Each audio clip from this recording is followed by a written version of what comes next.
The NFL rumor cycle has always been wild, but every so often a story emerges that feels less like gossip and more like a detonation at the center of the league. Right now, that bombshell surrounds rookie quarterback Shedeur Sanders. Multiple whispers from sources close to the Cleveland Browns suggest Sanders, the same young quarterback who electrified audiences in his very first NFL outing, may have already requested a trade, and not just to any team. His supposed target is the New Orleans Saints, the very franchise that passed over him repeatedly in the draft. The irony is sharp enough to cut through steel.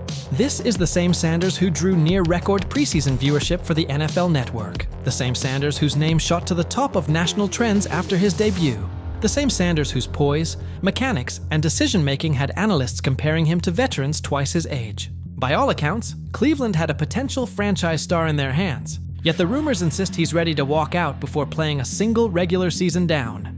That alone would be shocking, but then came the jaw-dropper. Browns owner Jimmy Haslam, who admitted Sanders was never his pick, is reportedly open to moving him for little more than a conditional late-round choice. Maybe even as low as a 7th rounder.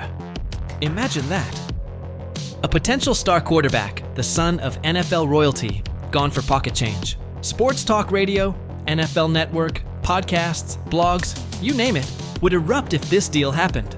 And the Saints, if they pulled this off, wouldn't just be correcting one of the most infamous draft mistakes in recent memory, they'd be yanking Cleveland's brightest hope away before the season even got rolling. But to understand why this rumor has legs, you have to peek inside the Browns' quarterback room, which right now looks less like a depth chart and more like a messy reality show with too many contestants fighting for too little space. At the top is Joe Flacco, respected but nearly 40 years old, and clearly not the long-term solution. Behind him stands Dillon Gabriel, the promising rookie from Oregon still adjusting to the speed of pro defenses. Then there's Kenny Pickett, the Eagles cast off searching for the swagger that once defined his college days, and Tyler Huntley, a backup known more for steadiness than spark, brought in largely as insurance against injury. And finally, there's Sanders, the poised newcomer who in a single preseason performance turned heads across the league. Yet, despite his flashes of brilliance, he remains buried in a 5-man logjam. 5 quarterbacks, 1 football. 0 clarity for the future. Fans know this imbalance kills development. But there's another layer, a political one, that can't be ignored. Sanders wasn't Haslam's guy. He admitted outright that if someone told him the Browns were picking Shedeur on draft night, his reply would have been, "That's not happening." In the league, that's no throwaway line.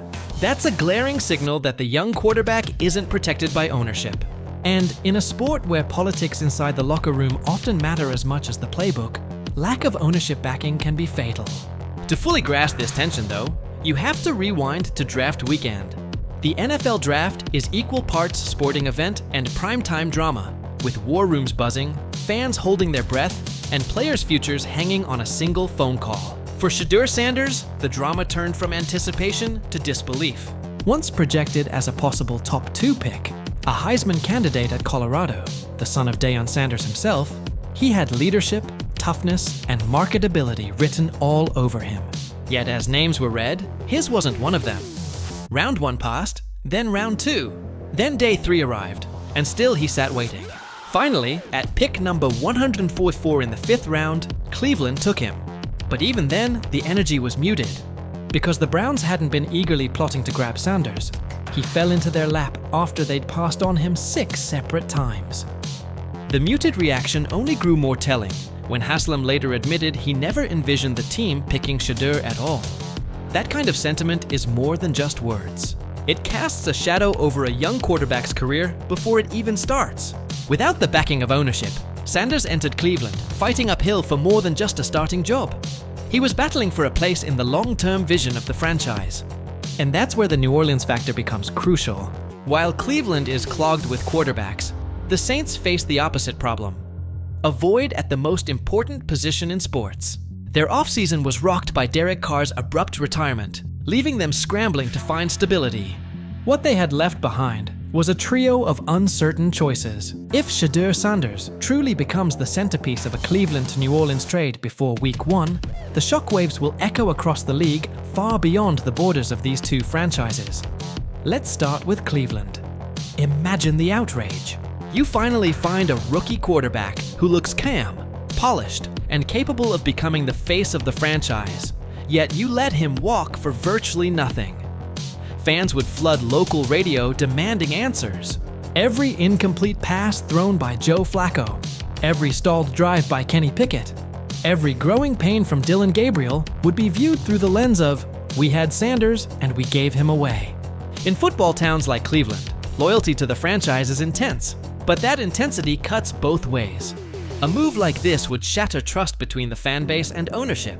Jimmy Haslam, already known for meddling, would face brutal criticism not just locally but nationally. Analysts would dissect his role in ignoring Sanders on draft day, then turning around and discarding him at the first opportunity. Coach Kevin Stefanski would be left to clean up the mess, fielding daily questions about why a player who showed such promise was treated as expendable. The Browns organization could find itself fighting off the narrative of being directionless, squandering talent, and sabotaging their own potential success. And heaven forbid if Sanders goes on to thrive in New Orleans. Then every Browns loss would become a referendum. Every Saints win a fresh wound.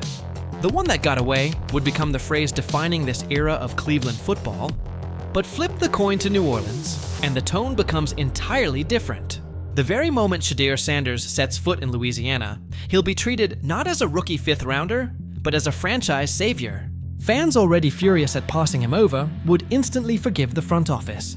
The Superdome, famous for its thunderous atmosphere, would buzz with anticipation at the idea of Sanders running the offense.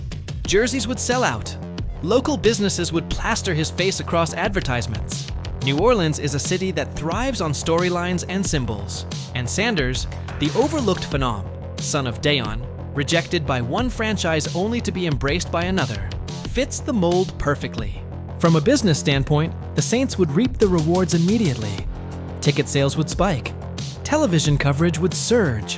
The franchise would flip from being ridiculed for a botched draft to praised for pulling off the heist of the decade. It's not just about football, it's about identity, hope, and the emotional bond between a team and its city. And Sanders' arrival could reignite that bond in ways no other player on their roster could. Nationally, the narrative would be irresistible. ESPN, FS1, NFL Network, every outlet would dedicate hours to the story. Was Cleveland incompetent or simply unlucky? Did the Saints just change their destiny? What does this say about how NFL teams evaluate quarterbacks, especially ones with high-profile backgrounds like Sanders? Debate shows would eat it alive. Podcasts would analyze every detail of how the trade came together. Social media would be flooded with comparisons, memes, and highlight reels. Sanders himself would find his life turned upside down. He'd go from being one of 5 quarterbacks on a cluttered depth chart to the most discussed rookie in football. His every snap in practice, every word in press conferences, every throw in games would be scrutinized. The pressure would be immense, but if his preseason debut was any indication, he might thrive under that microscope. After all, his composure is part of what makes him so appealing as a prospect. Yet we can't ignore the football side of the equation. Could Sanders actually succeed in New Orleans right away? The Saints offense is not without talent. Chris Olave is a young star at wide receiver. Alvin Kamara, though nearing the latter stages of his career, remains a versatile weapon. The offensive line, while inconsistent, has pieces to protect a mobile and quick-thinking quarterback. Sanders wouldn't be stepping into a barren cupboard. He'd be stepping into a team desperate for leadership under center and ready to rally around someone who brings energy and belief. And that's the intangible Sanders offers more than any stat line: belief. In Cleveland, he represented hope until ownership undermined it. In New Orleans, he could embody redemption not only for himself, but for the franchise. Imagine the image: Sanders trotting out in black and gold, fans chanting his name, commentators noting how the city has embraced him as if he were drafted there all along. That energy can lift a team, sometimes carrying them further than analysts expect. But let's also acknowledge the stakes for Sanders personally. A rookie quarterback traded before his first regular season snap? That's nearly unprecedented. It could be seen as both insult and opportunity.